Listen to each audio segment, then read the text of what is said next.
बच्चों, आपका आपके चैनल में स्वागत है। आज हम आए हैं एक नया चैप्टर लेके, रेशियो एंड प्रोपोर्शन, क्लास 6 का chapter number 12, ratio and proportion. तो आज हम इसकी बात करेंगे।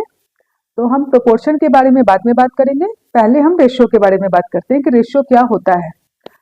ठीक है, तो आज हमारा ये इंट्रोडक्शन चैप्टर है रेशियो के बारे में।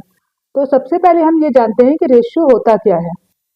ओके, तो रेशियो एक ऐसी क्वांटिटी होती है कि जो हमें रिलेशन बताती है किसी भी दो चीज के बारे में, या कंपेयर करने के बारे में बताती है कि हम कैसे कंपेयर कर सकते हैं।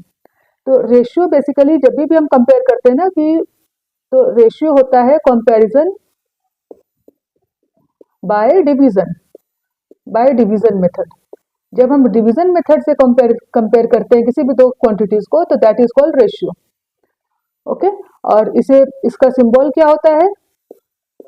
सिंबल होता है ऐसा, दैट इज, इसे हम पढ़ते हैं इज टू। जैसे अगर हम कभी लिख दें कि अगर हमें ये ऐसा रेशियो लिखा हुआ दिखेगा तो हम इसे पढ़ेंगे 2:3, 4:5। ओके, तो ये होता है हमारा रेशियो। अब हम सीखेंगे कि हमें डिवीजन मेथड से कैसे हमें कंपेयर करना है।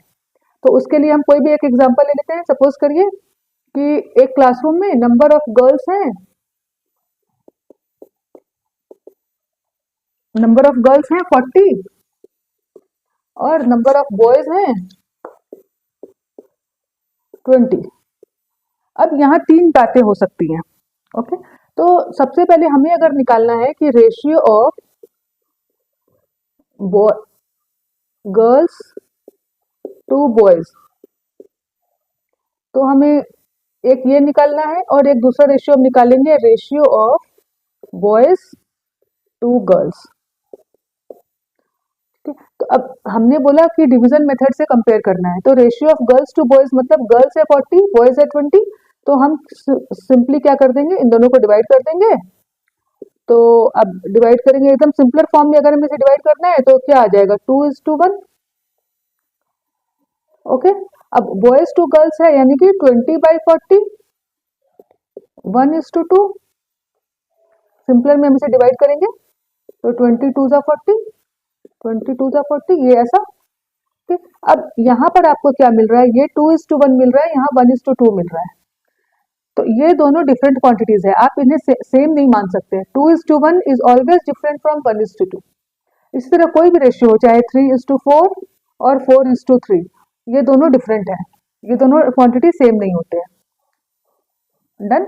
अब इसमें इसी में अब हमारे पास एक तीसरी बात और आ जाती है कि अगर हमें निकालना है ratio of girls to total number of students,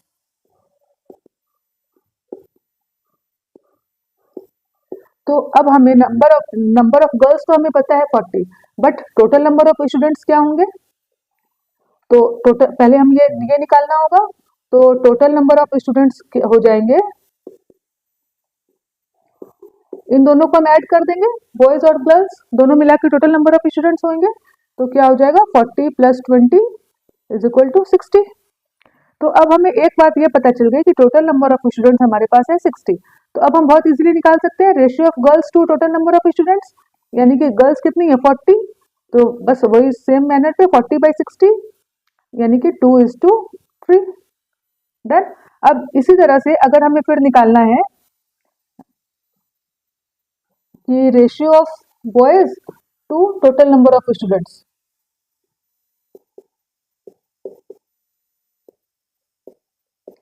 तो क्या होगा, 20/60, 1:3। तो यहाँ पर आपने तीन चीजें सीखी कि हम ratio of girls to boys, ratio of boys to girls, ratio of girls to total number of students and ratio of boys to total number of students. और ये सारे क्वांटिटीज जो है, सारे रेशियो एक दूसरे से अलग है, आप किसी को भी सेम नहीं बता सकते हो। ओके, अब इसी में चलिए हम एक एग्जांपल, नेक्स्ट एग्जांपल और लेते हैं कि अगर मान लीजिए हमारे पास है कि length of a crocodile = 4 metre और length of a lizard = 20 centimetre. अब अगर हमें रेशियो निकालना है, we find the ratio of length of crocodile to that of lizard।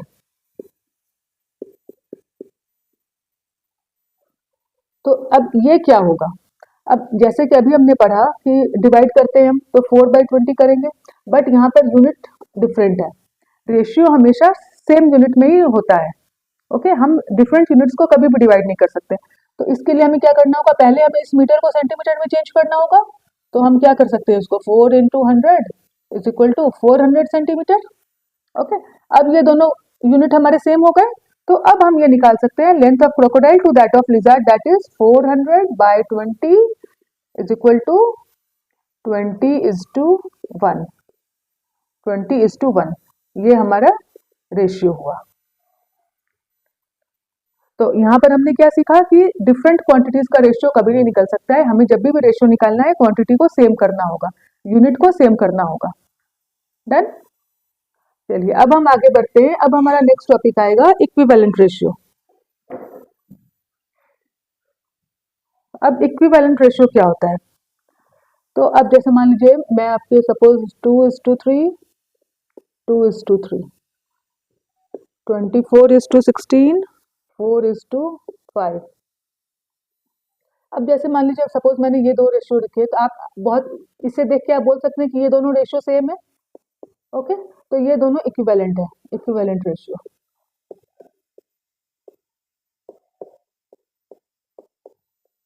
But ये रेशियो अलग है, डिफरेंट है।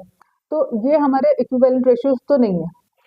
बट अगर हम एक और एग्जांपल आपको मैं दे दूं, 30:20 एंड 24:16। अब अगर आपसे ये रेशियो के बारे में पूछा जाए कि ये इक्विवेलेंट है या नहीं, तो ऐसे देखकर तो आप कहेंगे ना कि ये इक्विवेलेंट नहीं है।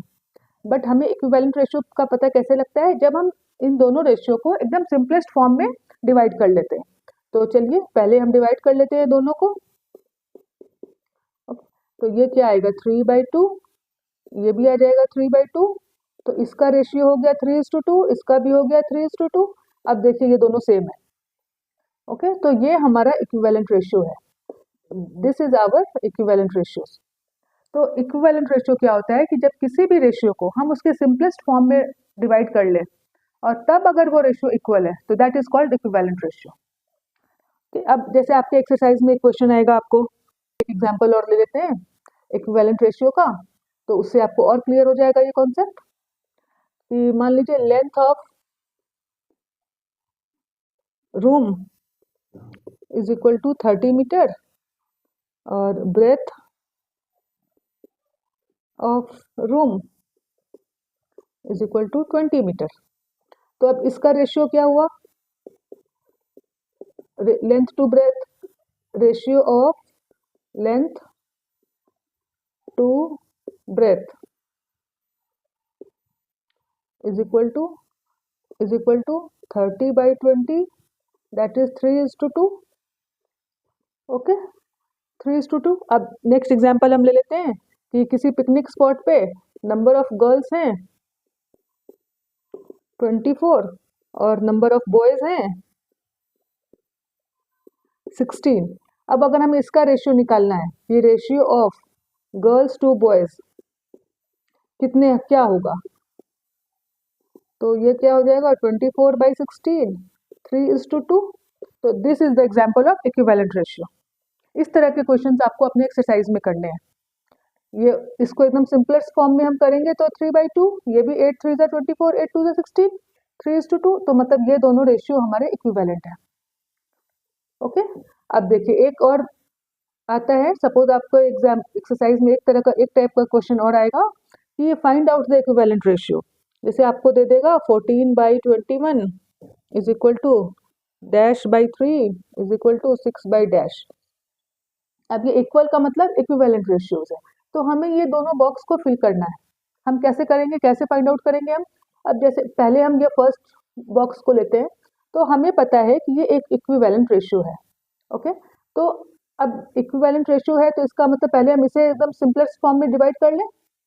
तो 14/21 क्या हो जाएगा? 7 2 14 बाई 7 3 21, 2/3 आ गया। तो ये भी हमारा 2/3 ही आना चाहिए ना। तो 3 तो ये ऑलरेडी है डिनोमिनेटर में, तो न्यूमरेटर